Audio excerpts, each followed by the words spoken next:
Welcome to the Election University podcast, a weekly show where we hear from industry experts who share tips and tricks for winning campaigns. Whether you're running for office now, thinking about it for the future, or just want to know more about campaigns and elections, Election University is for you. With Election University, click, learn, win. And now your host, Jason Bennett and Rainey Cohen. Hello. Hello. How's everyone doing this morning? Well, I'm pretty great. How are you? I like that you're speaking on behalf of everyone. I'm doing well as well. Thanks for joining us today for another episode of Election University Podcast. I'm your co-host, Jason Bennett. And I'm Rainey Cohen. And we're really excited about today's interview. We're talking with one of the unsung heroes. Many staff and vendors and fundraising professionals were responsible for the fantastic wins in Virginia in the 2017 election cycle. You know, the Democrats in a big wave won many unexpected seats. And we're going to be talking with one of the fundraisers from one of those races who worked for Delegate Jennifer Carroll Foy in Virginia. So we're excited to talk to her today. I'm really pumped for this. Fun with fundraising. I know for me, the idea of fundraising is one of the things that keeps me from seriously thinking about running for office. So I'm looking forward to talking to somebody who might be able to give some tips on how to not be terrified of calling your friends for money. And I think even in the podcast we've recorded so far, when we ask folks what's the one thing that you didn't want to do that you ended up doing anyways, fundraising sort of tops the list of the most avoided tasks on a campaign, the least favorite. So we're going to try to break it down. We're going to try to make it a little demystified and maybe make it feel a little bit more manageable for folks who might feel a little daunted with the task of having to raise, you know, maybe a significant amount of money for your race in a short period of time. And I'm excited to hear about if she has like creative ways to, to do fundraising, because they had quite a big lift. So. Yeah. Exactly. And I think we have some audio to talk about that. Absolutely. So we're going to play a little bit of a clip and give you a sense of this race and the unique challenges for a young candidate running for office for the first time. And then we're going to talk a little bit about her background and resume for Diondra Musgrave. And then we're going to get right into the interview. And who's speaking first?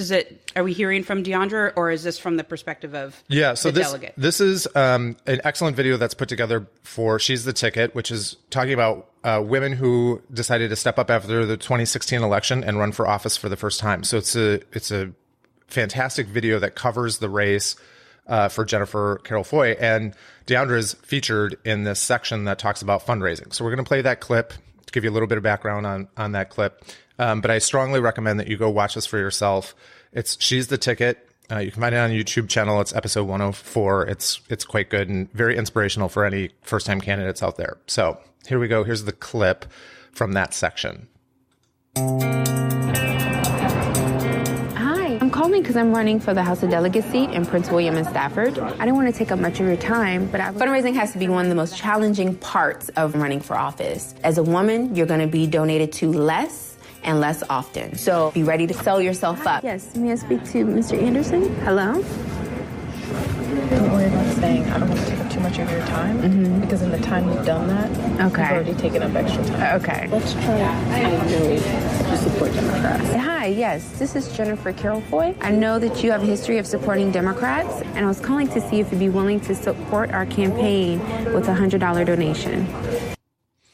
So that's the clip. It's a little hard to hear Diondra in there, but she basically gives us really great advice about some different language that you can use to kind of maximize the call.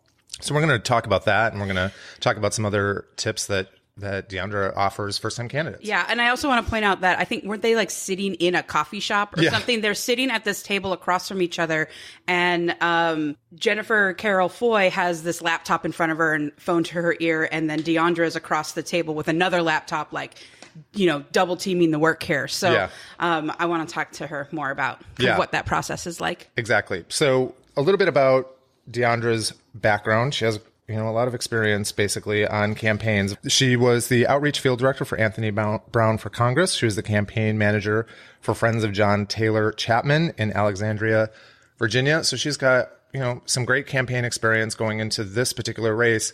And lo and behold, Delegate Carroll Foy won her race. Yay! Now we get to call her delegate. Yay! It's really fantastic. So we're going to talk about that, and we're going to talk about what it was like to work in that really special time period and basically making history. So without further ado, let's get into the interview, right? Diondra, thank you so much for joining us today. Thank you so much for having me. We're going to get right into your background, if that's all right. We'd love to know a little bit more about how you got involved in campaigns generally and how you got involved on this campaign, specifically doing fundraising last year. Sure. So I got into campaigning my junior year at George Mason University. I came on with OFA, which was President Obama's reelection campaign, and worked that for about a year and really fell in love with the field of campaign work. So much so that during a fellowship that I took on at the State Department, I'd spoken to some of my mentors, and they said that, it sounds like you kind of want to go into foreign service, but it really sounds like your heart is in something else. And it doesn't hurt to, go into whatever it is you really want to do. And after discussing it with them that, I really enjoyed campaigning, I was advised to really kind of throw myself into that and, do good work and really hone in on my craft. And so after graduation, I ended up working on Senator Mark Warner's campaign in the research department for about 3 months, and really got kind of an all-inclusive experience, even though I was just supposed to be with research. I worked with, the fundraising department. I worked with communications. I worked with political.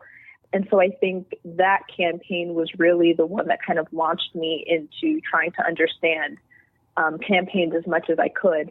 Fast forward to now Delegate Jennifer Carroll Foy's campaign. That really came about in a very unexpected way. I had finished a congressional race out in Maryland for now Congressman Anthony Brown, and needed a break. I'm sure, as you know, campaign work is very tiring, and it is so easy to burn out. Yes, we talk about that a lot. Yes. I mean, you have to learn how to, gauge yourself. And I had originally went to school for international and global affairs, so I was trying to find a way to kind of tap back into that realm, and I fell into teaching English. So I had taught English in France for a year. My plan was to come back for a little bit in between my contract and then head right back to France. That summer, I got an email from a good friend who works with a group called Inclusive, which works really hard to place minority and women staffers into political campaigns.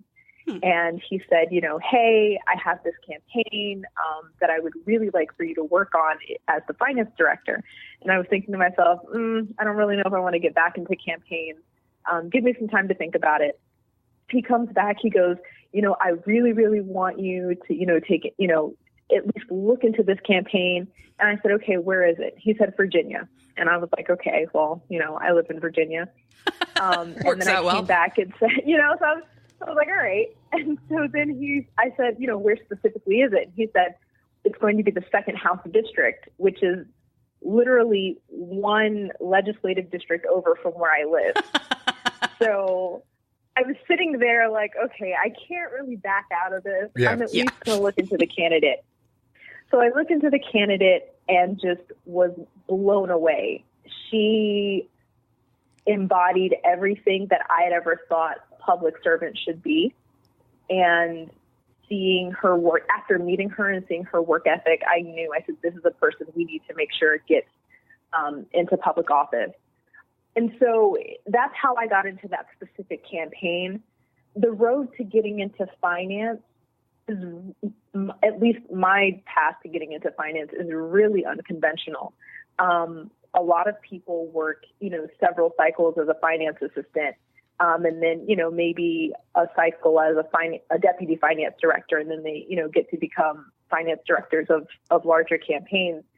I attribute my last position as a combination of wanting to know so much about campaigns.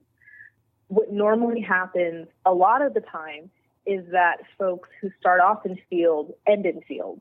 Mm-hmm. And I was determined not to end in field. Not that I have anything against field. It's what got me into campaigns, and I love it. I love the energy. And if you really take advantage of the position, it can teach you all you need to know about campaigns. But I had a desire to do more and to contribute to campaigns more.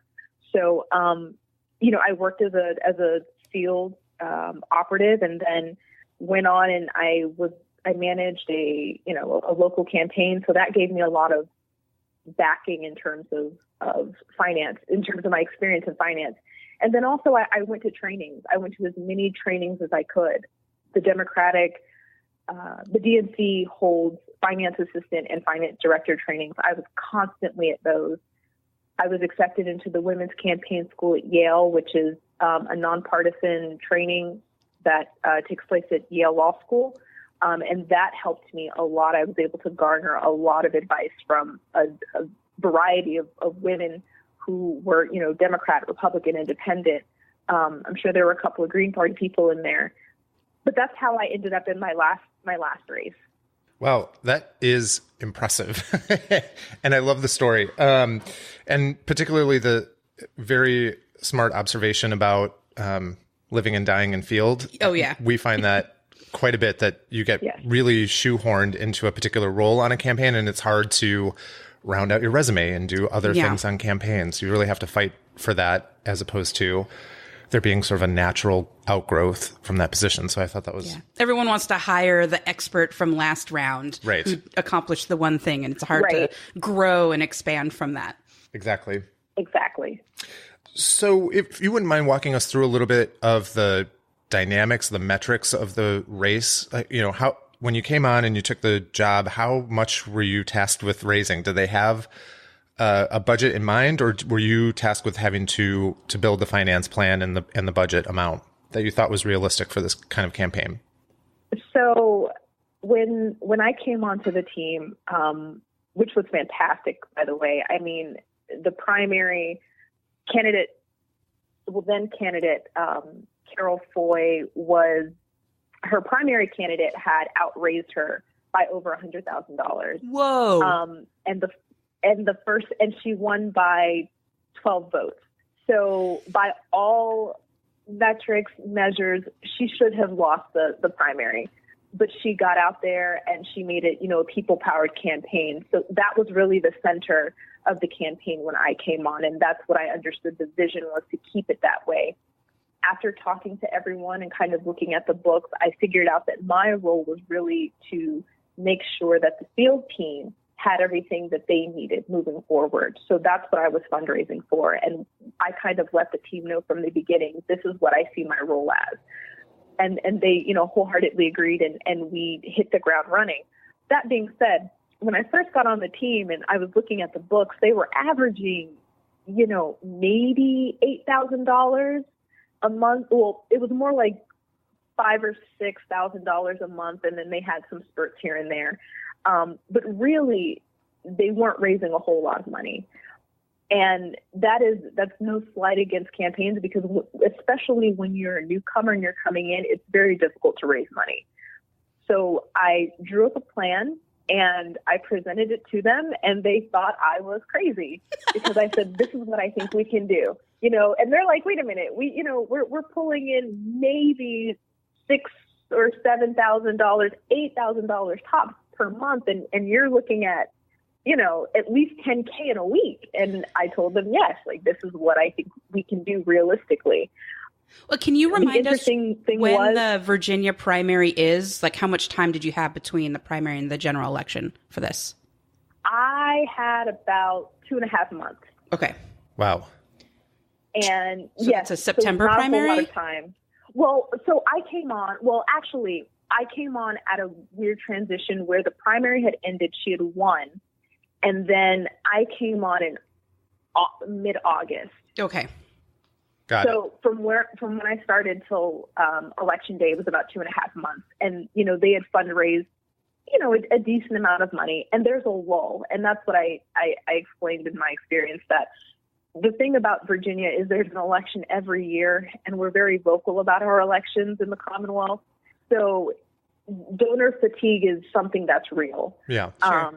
And it's something that you have to factor into the fundraising plan, and something I did. I said there's going to be, probably a couple of months right before we really start upping our fundraising effort, where we're not going to bring in a whole lot. And then right before Election Day, ironically, that's when you kind of hit a lull, because there comes a point where you really can't spend money. Like there's no point in raising a whole lot of money, because you kind of spent out all the money that you can on the things that'll really matter. So factoring those two periods in, we set a goal of raising in cash. I think it was a little over $77,000. And in the end, in cash only, this isn't including in-kinds or anything like that, we actually ended up pulling in close to $240,000. Whoa! So it was a hard time, and it required a lot of hard work, but it was worth it. And I can't even pretend that I wasn't surprised. I tried to be cool about it, like, that's what we can do. But I was like, oh my goodness, it was phenomenal. But it goes to show, the power of staying organized and really keeping your eye on the goal. And with fundraising, that can be difficult, because sometimes you get to a point where you're like, why are we doing this? Right. But you just have to kind of, keep your head down and push through, especially when it comes to the more boring portions of fundraising. Yeah. So let me just make sure that I understand this. So you raised about $300,000 for this race total. And so between the primary and the general, you raised 240 of that. Does that sound right? Between the in-kinds and all the cash that you raised specifically? Yeah, that's about right. And this is just in cash. So one thing with fundraising, and a lot of people don't realize this, is you have, cash donations, and then you have the in-kinds. So people will essentially donate services, but they'll value those services at what they would normally charge. Right. So whether it's, a venue, or, food being catered, or if someone, donates a mailer, all of those things included, we raised over $500,000. Wow. So it was a big push, but it was a great time. Wow. So I think that target number probably gave some of our listeners a heart attack who are looking at races that are half that size. We'll break it down and remove the fear as much as we can before we get there, because it is possible. What would, just in comparison to your opposition in the general election, the Republican that you ran against, what did he end up raising in comparison? Were you competitive, or did they just completely drown you out? It was competitive. I always go into everything thinking it's competitive. And altogether, in comparison to everything raised, which for us was $500,000, Mike Mackey, who was the opponent, raised, I think it was around $260,000. And a lot of that was in kind. So we outraised by a good amount, but we ran our race as though he was raising more money than us, because there's always that possibility. And so, when it comes to that, that would be my biggest advice, is it doesn't really matter what your opponent's raising. Pretend that they're outraising you. Because Delegate Carroll Foy had an initial candidate who dropped out, which was a blessing and a curse, because when he was in the race, we were certainly afraid of him outraising us, because he had huge donors backing him. And so when he dropped out, a lot of people were like, oh, that's great. And then I'm thinking, okay, maybe, but when's the new candidate coming in, and what is this person going to bring to the table? So I think we outraised them only because we were working as though they were outraising us. Yeah, that's fantastic. So were there any specific obstacles on this particular campaign that you think made the task of fundraising harder, or was the, surprising Democratic wave behind your back the push that you needed to raise this kind of money? What were you facing in terms of obstacles on this campaign? Was it obviously the compressed timeline and a first-time candidate, but what else did you experience? Right. So definitely timeline. Like I mentioned before, donor fatigue is a reality. We were running in a year where we had statewide offices being filled as well. So we had the governor's race, the lieutenant governor's race, attorney general, and then several amazing additional delegate seats that were being filled or that were being sought out by Democratic candidates. So a lot of people were stretched thin in the Commonwealth. And it's really up to the donors to kind of figure out what they're going to be able to give, because in the Commonwealth of Virginia, there's no limit. There's no donation limit for folks who want to give to campaigns. So it's great because you can make great asks, but the problem is people try to give to as many campaigns as they can. So you kind of have to hit people early, and you have to hit them with the highest number you think you can get out of them, which can be tricky. So that's definitely one thing. And then I think in certain circumstances, gender did play into some of the difficulties that we had. Not so much in the sense that you had people who were just saying, no, I'm not going to give to a female candidate, but ironically, kind of the inverse, where we have to push past certain thought processes that female candidates have. And it's nothing neurological. And I'm not saying women candidates can't raise, because they can, and we do, and we're going to continue. But one thing that's kind of been proven is that female candidates tend to be a little bit more apologetic when they're making an ask. And also they tend to undervalue how much they should ask for. So sometimes that serves as the biggest obstacle, because you have to get the candidate to understand that, one, you're worthy of this ask, and you have to believe that, because if you don't believe it, people will pick up on it. And also that you don't have to apologize for trying to improve the lives of the residents of the Commonwealth, which is what you have to get into your head if you're running for any, public office in any state or Commonwealth, that you don't have to apologize for it. You make an ask. If a person says no, then they say no. If they say yes, that's great. Let's, try and get their donation in the door as quickly as possible.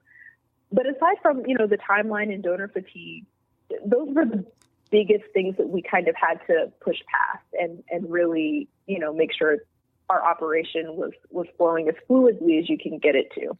So when you were saying this, Rainey and I are both like nodding our heads very demonstrably. We're like, yes, absolutely. We've experienced this. Women are socialized in a particular way, and we can't ask for anything really without apologizing. Yes. Right. And so yes. I guess I'm curious, given your expertise and your experience on this, how do you undo that? Is it just practice? I mean, are you just sitting across from them and just reinforcing it through practice and rehearsal over and over and over again? How are you undoing some of that hesitation and obstacle?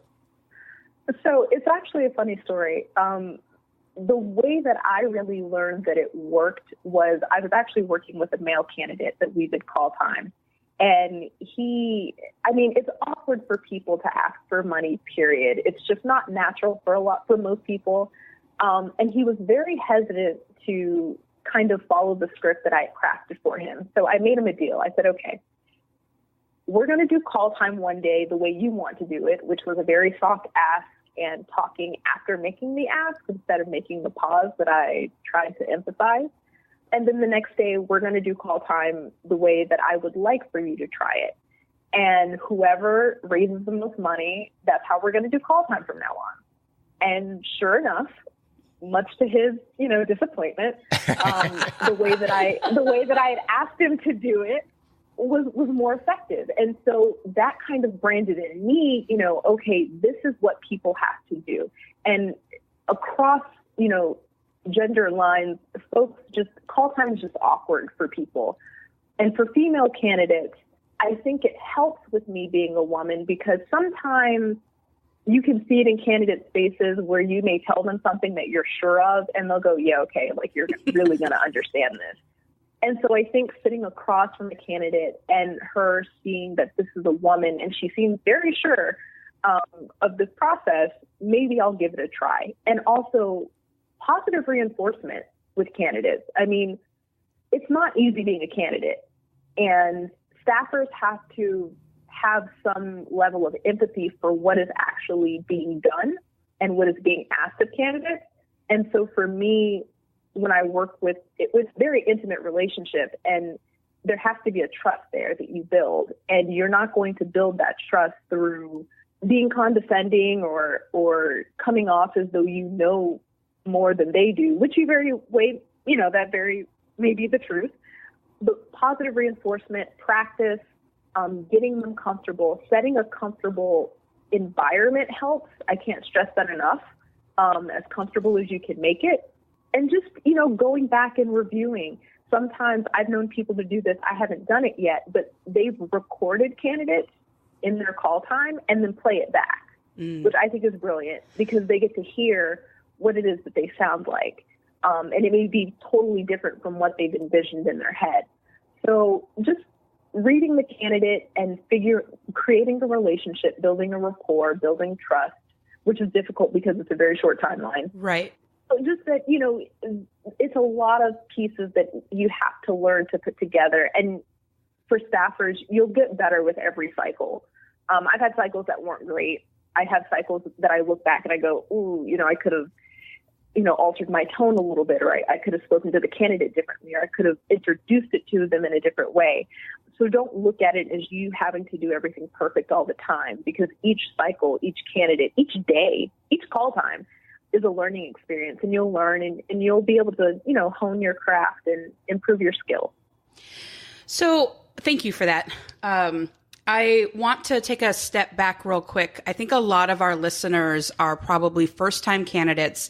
Maybe they've never even heard this term call time before, to reference the scheduled amount of time that you sit down and make phone calls and ask for donations.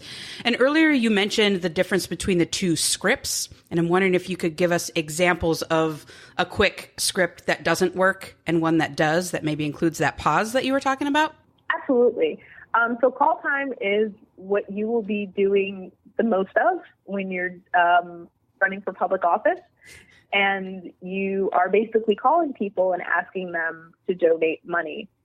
For me, a good call time script includes a solid ask, oftentimes a dollar number in mind. It works. You can keep it open, but I like it when you have a general number you can defer to. And then a pause. After you make the ask, it is imperative that you pause and you stop talking. And it's the most awkward thing and unnatural thing probably in the world. But it's essential, because what happens when you start trying to convince people to donate, you either talk them out of donating or you end up lessening the number. For whatever reason, that seems to be the result of talking past the pause. So you introduce yourself, you tell folks what you're running for, maybe include a little bit of bio, not a whole lot, because if people want to ask questions, they will. Trust me, they will. Mm-hmm. Include a dollar amount. Make the ask for that dollar amount and stop. Because you're waiting for a reply. You're making an ask and you're waiting for them to say yes or no. Right. And I read Absolutely. This really interesting study that basically Americans hate silence. And so what you're talking about with it's just go travel abroad and you'll see that in effect, right? That's true. Americans can't be quiet. So we fill the air with lots of, especially when it's an uncomfortable ask like that. We want to just, like you were saying, Diondra, just fill it with nervous chatter and talk yourself out of it because you don't like the uncomfortableness. So you're filling it with something. Jason, will you donate $5,000 to my campaign? No. Please? I like that you think that I could do that, though. See, if he didn't say please, he would have done it. Did you have to, because this was maybe a compressed timeline and the dynamics of the race were setting yourself up, for some challenges ahead? Did you have to, employ any non-traditional tactics to fundraising? Did you have to, be creative and think out of box for this particular campaign? I don't think we had to get so creative with methods as we did utilizing the candidate's time. She worked full time. She's a public defender in Arlington, but she lives in Woodbridge, so that's a commute. She would work. For her lunch break, she would call me. We would get on three-way, and she would make phone calls for about an hour for donations. And then she'd, get off, go back to work. I would drive to Arlington. We would set up around 5 o'clock when she got off work. We did call time from 5 until 8. If she had an event that night, I would drive her to the event. And oftentimes we would continue call time in the car to the event.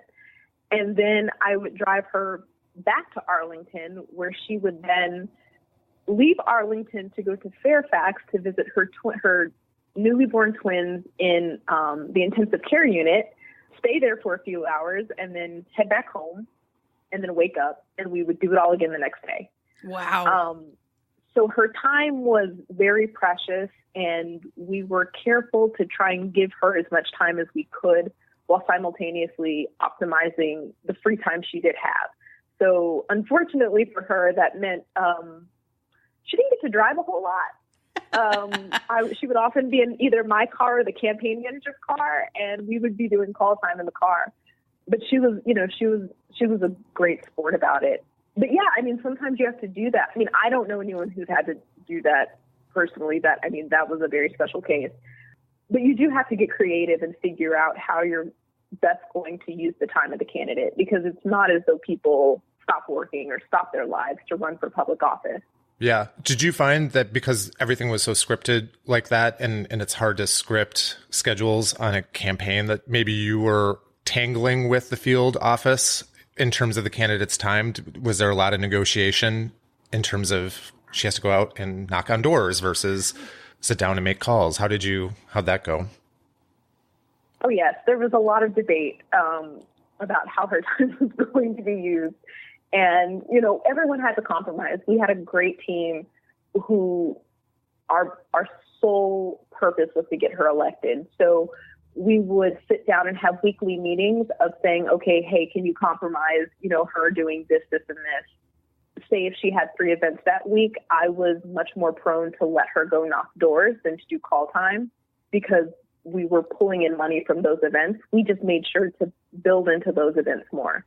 If she had a big field event, thank goodness to our amazing field director, he would let me come and pitch asks.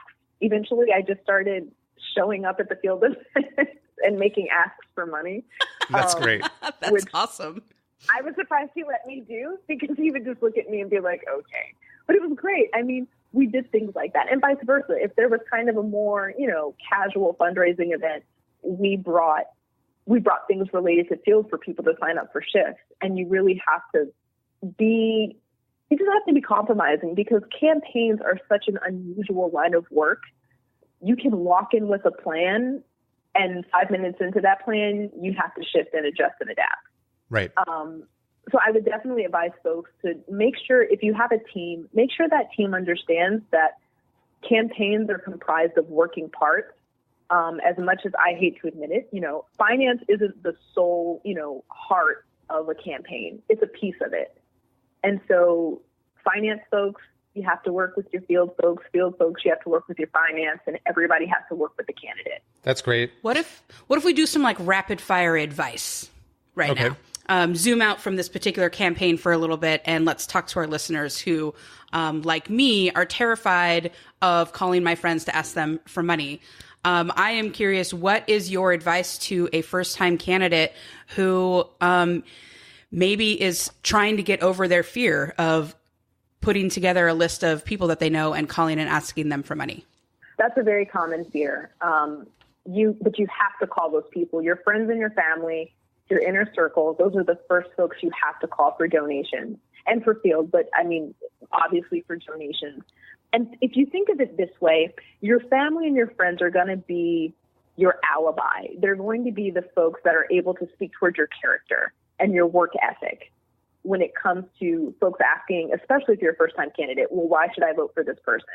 If you can't get the people who should be on board with you to get on board, you're going to have a really hard time moving forward. And it's super awkward, and it's very uncomfortable for people to move past that fear, but you have to. And I've had to explain that to every single candidate. You have to call them. You have to ask them for help, because the people outside of that circle are going to kind of judge your campaign and you as a candidate based on, whether your friends and family support you in this endeavor. Right.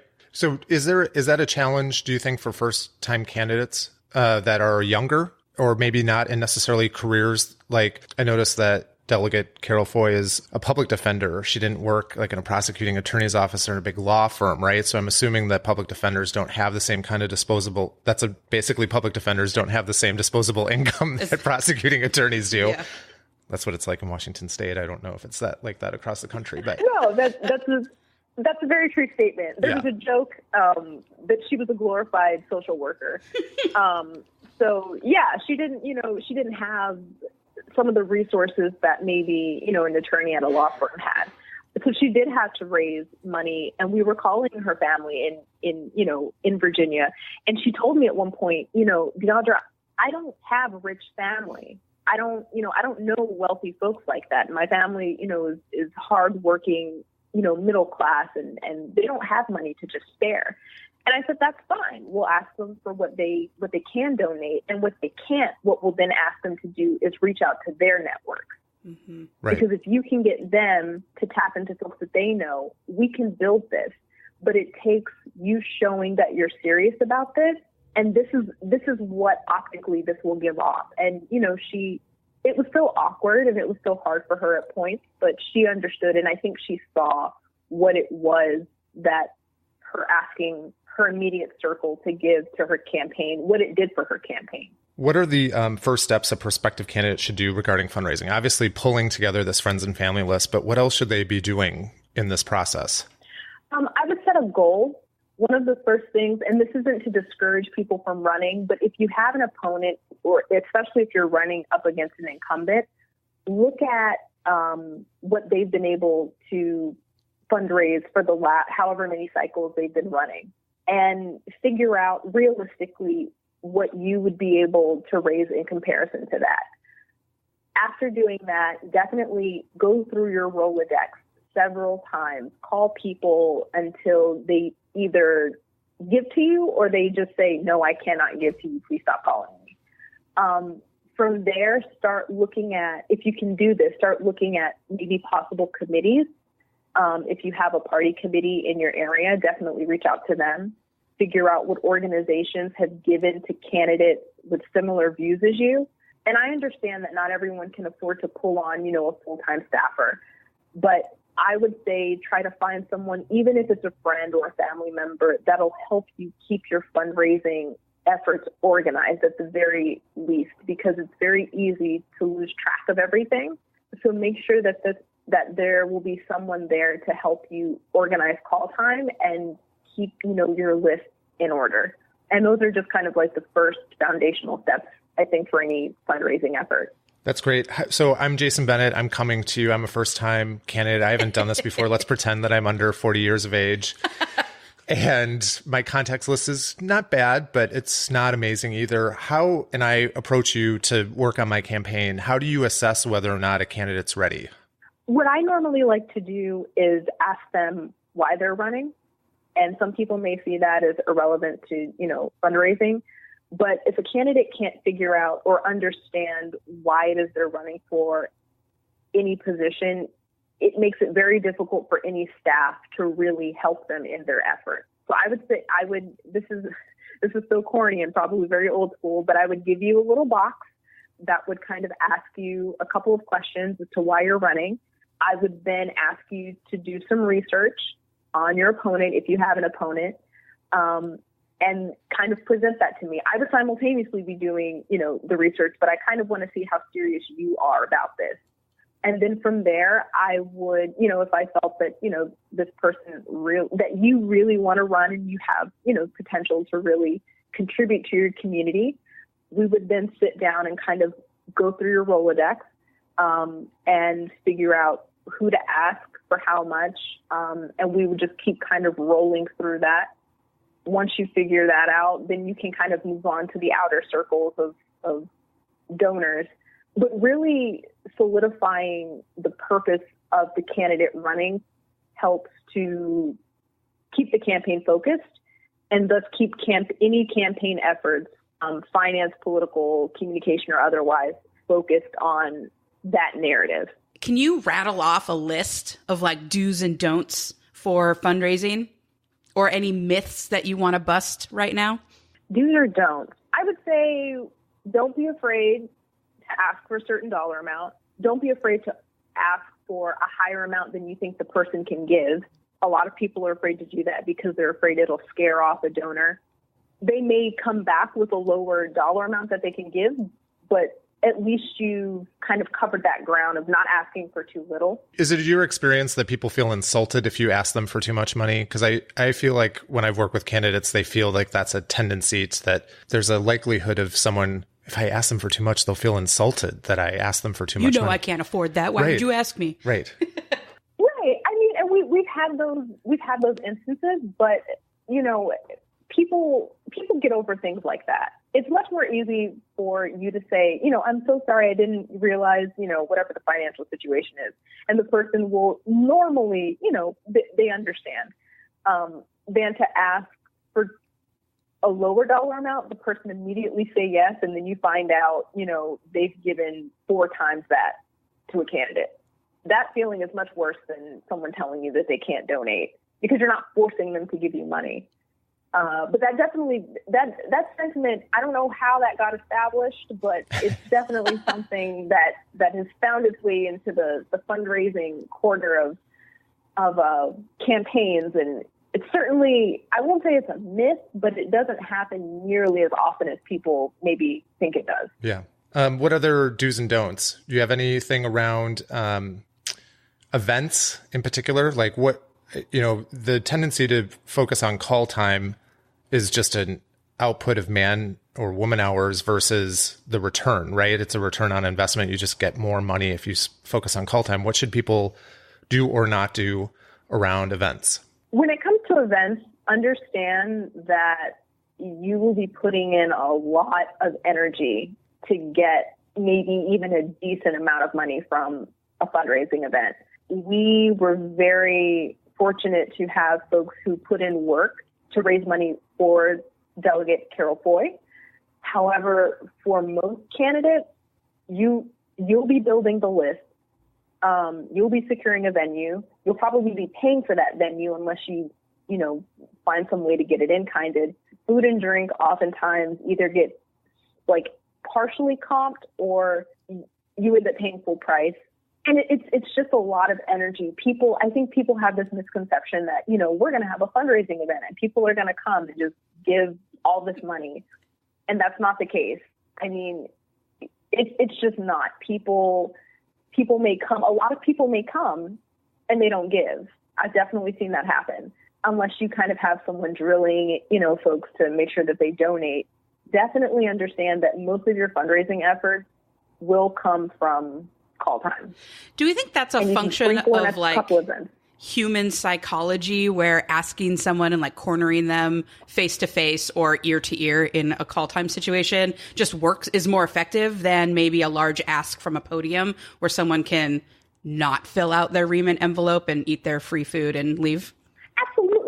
Absolutely. It's much harder to give an answer yes or no over, directly, even if it's over the phone, than it is in an event where you can kind of slip in and, socialize a little bit and then slip out.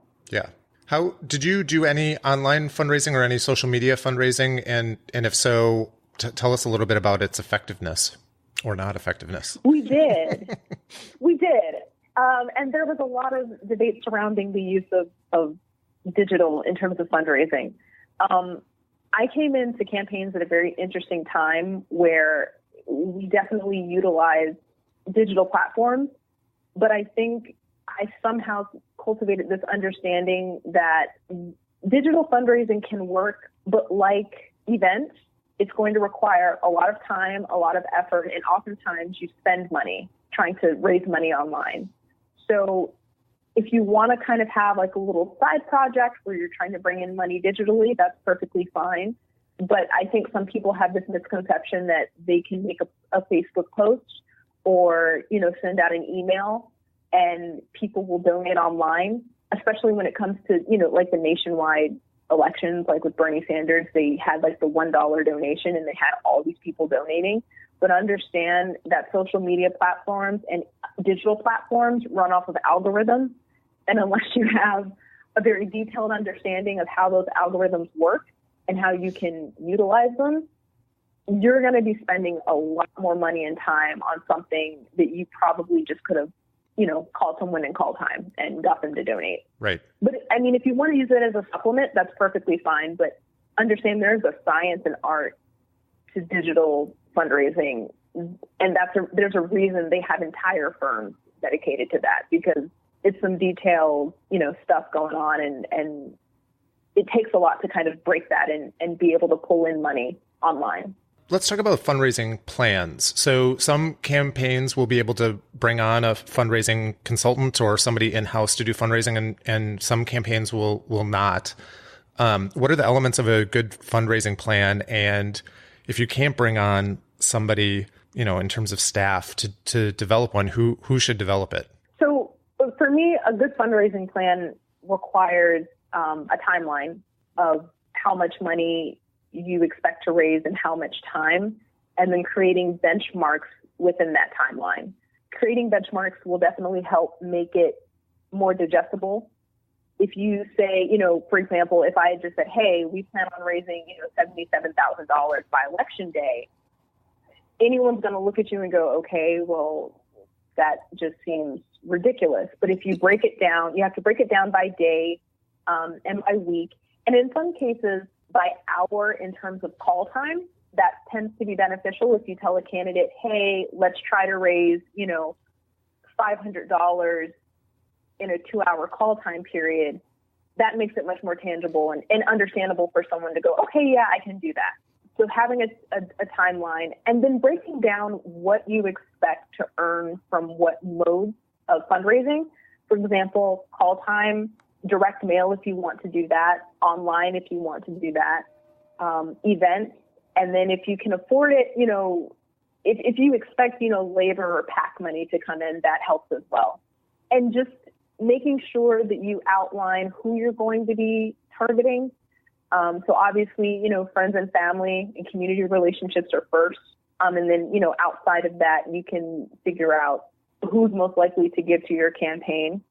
Scheduling your call time, always incorporating a schedule for your call time in your finance plan, because it helps to keep you on a schedule. Obviously, that very well may change, but just to have, a baseline to work off of helps immensely. And, if you can't afford a full-time, staffer to do this, like I said, look to someone within your circle who can at least help keep you organized in this. And if you can't do that, if push comes to shove, campaigns have been known to utilize interns. Definitely never overwork your interns, but it really does help. I've known a lot of people who have gone on to have amazing careers in politics because they, were technically an intern, but they were managing call time for a candidate. So don't be afraid to look into that as well. There's always resources. There's always folks who can help you in your endeavors to run for public office, and definitely don't be afraid to, reach out to them, because you can't do it alone. Even if it's a local, I don't care if you're running for dog catcher, you need a support system. I just still laugh that you can run for dog catcher. That's an actual position. I know. In New England. It's in New England. I think it's unfair. The dogs can't vote. There's something, come on. Something off about that. Talk to us a little bit, speaking of the race, talk to us a little bit about election night. I mean, the Democrats won, is it 15 seats now after the tie breaking? Yeah. I think it was 15 seats in Virginia, which was a surprise to the rest of the country and a much needed infusion of hope and energy from that, and obviously the Alabama Senate race. How did it feel to be a part of that history and having such a integral role in winning those seats? Talk to us a little bit about what it was like on election night for you. I don't think I've had a more emotional election night than that night. It was such a great. It was a tough campaign, but it was such a great campaign, and the team worked so hard, and we always had each other's backs, even through the most, difficult of times on the campaign. And just to see the amount of support that had come out, and to know that it was just a wave. I mean, even campaign staffers from other campaigns who I had either only spoken to via email or on the phone, we were all in one room, and it was just like we were all a part of one big team. Delegate Carroll Foy was the first public defender to go to the House of Delegates. We had two of the first Latinas to go to the House of Delegates in Elizabeth Guzman and Hala Ayala. We had Danica Rome, who's the first transgender woman to go to the House of Delegates. It was just a phenomenal night. Nothing but love, nothing but support. And it was one of the best nights of my life by far. And I was so proud to be a part of the Commonwealth, honestly, across the Commonwealth. I was just so proud of the voters, and I was so proud of everyone taking a moment to say, wait a minute, this isn't where we want to go, and we will utilize the power that we have to shift the direction of where we're going. And it was amazing to witness, and it was amazing to be a part of. Well, it was humbling. It was so humbling. On behalf of Democrats outside of the Commonwealth, we thank you and the tireless staff and political professionals, and obviously the candidates that really cranked it out. And it's been inspiring nationwide, so really. inspiring. And I think it was much needed for the party, no doubt, to know that not only is a wave like that possible, but we can actually kind of change things. It was really moving. So thank you for all the work that you did. Thank you. Where are you going next? What's next on your agenda? I actually got scolded a little bit because the day after Election Day, I never actually annulled my contract to come back to France. So the next day, I was on a flight back to France, and Delegate Carroll Foy said, "Who wins, the top targeted delegate race in the Commonwealth," and then leaves. And I was like, I need a break. And I still very much stand by my decision to, take that break, which is something I advise folks to do if they can. But at this moment, I'm teaching English, and ironically gotten a little involved in, public service in Europe and just kind of looking at things going on here. But I will be coming back in April, and I'm not entirely sure what I'll be doing, but I know that I'm going to continue to try and make sure that quality candidates are recruited and supported throughout their quest to run for public office. Well, there will be no shortage of races. Yeah, no kidding. And in April. And you'll be in high demand, so you'll be able to pick whatever one you want, I'm sure. Do you have any interest in running? Hopefully. Do you ever have any interest in running yourself? Oh, I get that question a lot. Not at the moment. I'm very much content with being behind the scenes and being a support system. But maybe in the distant future, I could possibly run for something. But right now, no. They say you have to ask a woman at least 7 times to run for office before she'll even think about it. So I'm officially going to be one of those and ask you, Diondra, to please run for office. I'm going to lock that away, and then it's a bit grainy. So when, if something approaches, I'm going to be like, I remember that Rainey was the 7th person to ask. Yes. And then it was that ask that turned me around. Yeah, and you won't need to pick up the phone and call us. You can just send us the contribution link, and we'll donate to your campaign. That's right. We'll save you 2 calls. Oh, see, as a finance staffer, that is music to my ears. Yeah. Diondra, thank you so much for taking the time out. This was excellent content and advice for first-time candidates. You are a rock star, and we are so grateful for the work that you did last year. Thank you all so much for having me, and thank you for this podcast. It's amazing to have resources like this. Thank you. And good luck in France. How do you say goodbye in French? Au revoir. Au revoir. Au revoir. Yep, there you go. See, we're learning all the time. We're so smart. Now you're ready to go international. Exactly. No, you're good. Thanks so much, Diondra. Have a great day. Thanks so much. You as well. Wow. Diondra, that was so great. That was so fantastic. Love talking to her. Yeah, she's great. And don't you wish we could interview all of the staff from last year? I kind of want to know everything about that campaign now. I know that we need to get statements, little inspirational quotes from each staff person and just put them on our wall to carry us through the midterm. I love it. Elections. So Diondra Musgrave, thank you so much. We can't thank you enough. That was a fantastic interview. I will say that there is one piece of advice that she said that stood out to me in terms of because I was talking about my own fear of running for office definitely lies in calling all of my friends for money, but also feeling like my contact list wouldn't even be that big. And when she said that Delegate Carroll Foy's family wasn't going to be able to contribute financially, and then, the ask is we ask them to tap into their own networks, and my brain just blew up into this vision of and then you ask 6 people, and then they ask 6 people, right, and how it grows like that.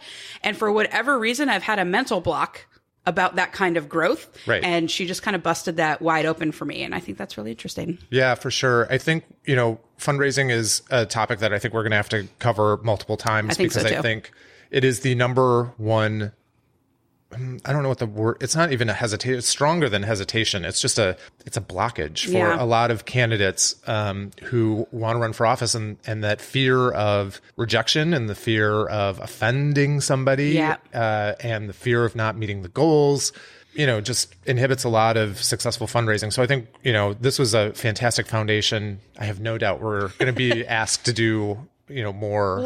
We didn't even get into the reporting side and kind of different state laws around contribution limits and things like that. There's a whole section of stuff that I know. Maybe we need to go work in Virginia. They have no contribution limits. I know. What's up with that? Give us all the money. Exactly. Thanks again for joining us. And while you're at it, why don't you hop on over to iTunes and subscribe? We'd love to hear your feedback as well. We're on your favorite podcast apps, Spotify, Google Play Music, Stitcher. I think we're on iHeartRadio and TuneIn now. All the places. Yes. If you can't find us, let us know. Yeah, exactly. Podbean was one we just got on recently. So we'd love to hear your feedback on there. Please subscribe. You'll get our new episodes once a week, every Tuesday, downloaded automatically to your podcast app. And if you have any feedback, send it directly to us. You can email us at podcast@electionu.com. And we want to know, did we cover a topic thoroughly enough? Did you love it? Did you hate it? Do you have other suggestions? Be nice if you tell us that you hated us. Yeah, no trolls. Hashtag no trolls. Hashtag no trolls.